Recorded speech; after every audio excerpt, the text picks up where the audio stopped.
In this video, we're going to cover some more advanced tips for Space Base. For the basic strategy of the game, check out my previous video here.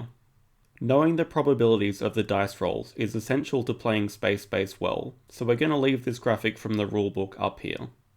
One theme you've probably noticed while playing is that numbers with a lower probability of rolling give better rewards, but this is very rarely applied evenly. Look at these cards for sectors 1 and 6. They both cost the same amount of gold and offer the same rewards. If we consult our probability chart, we can see that a 6 has a significantly higher chance of being rolled than a 1. On average, this sector 6 card is going to give you a better return than this sector 1 card. Similarly, this imbalance is prevalent in high numbers too. The chance of rolling an 11 is double the chance of rolling a 12, so we should expect the reward of a 12 to be double that of an 11. This isn't the case, it's only a measly 1 gold better. The reward nowhere near outweighs the dramatically lower odds. Space Base is not a fair game. As a result, we want to be staying as close to the center of our board as possible. 5 to 9 is generally a good sweet spot to aim for. The further out you go, the less reward you will get on average. I'm not saying only buy these numbers, but look to prioritize them when you can. Arrow cards complicate the math on this a bit, which is a large reason why high numbers can still be viable. While the normal odds of rolling a 9 is 4 in 36, having an arrow on sector 8 will increase these odds to 9 in 36. Arrow cards skew the probabilities in your favour. A common mistake I see people make is focusing too much on the number with the arrow on it. With this setup, your odds of rolling an 8 have not actually increased at all. Any ship on 8 will give you an average expected return as normal, the same as if you were to stack a 3 or a 7 or a 10, average. Sector 9 is where your odds have increased, so 9 should be your highest priority number to stack. Your odds of getting an 8 will increase if you manage to get the 7 arrow or dice sum increases in the future, so this doesn't mean that also stacking sector 8 is bad, but 9 is your magic number. While these two boards may look similar, we can see the expected average return from the second one is much higher. One thing we want to avoid when playing Space Base is having too many numbers overlap. Let's look at the most extreme example to illustrate this point. In this game, we've stacked sector 6, so it gives a nice reward whenever we roll it, and whenever an opponent rolls it. Buying a card for sector 12 here is completely pointless. The only way to roll a 12 is with double 6s, and there's no scenario where we'd rather take a 12 reward over these 6s. It's a waste of a card. Buying an 11 is equally pointless, as a 6 is always required to roll that too. 10 serves some purpose for when a double 5 is rolled, but we're still sad 2/3 of the time when a 4 and 6 or a 6 and 4 roll. Having some overlap is fine and to be expected. What I see a lot of players do is try to cover every number on their board so they are guaranteed a reward no matter what rolls. This is so slow and inefficient, it honestly makes me cry. Covering your 4, 5 and 6 sectors alone will guarantee you a reward from 92% of dice rolls.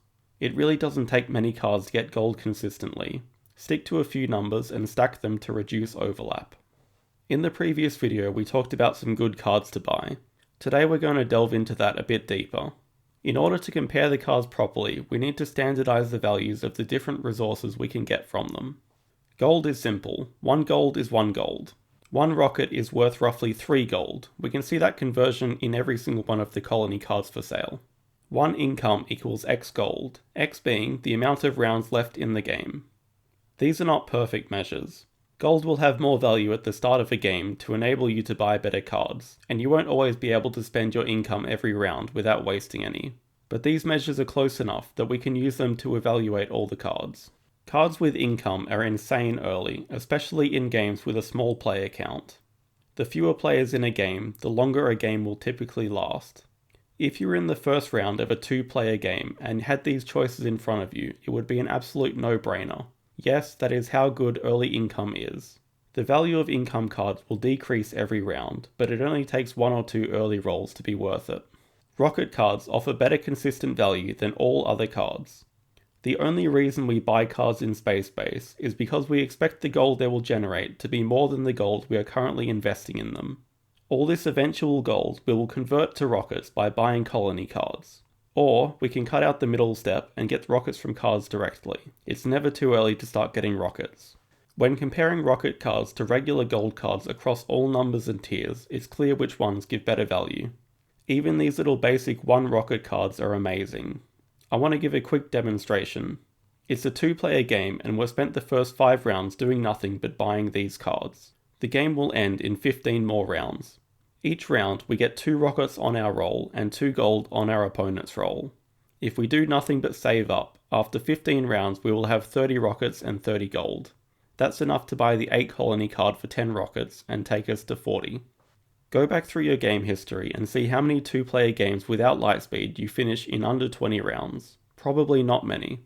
This should showcase 1. How valuable rocket cards are, and 2. How little of an engine is required to finish the game. Both are important lessons. In the previous video I trashed swap sector cards a bit, and now I'm going to do the same for claim cards. Claim cards are rubbish. They are the epitome of a beginner's trap. They are such a waste of gold, I guarantee they cause more players to lose than win. They offer diminishing returns on hard to roll numbers. Extra cards are fantastic early, but become more useless as the game goes on. You may be thinking to yourself, that sounds a lot like income cards. They do have these traits in common.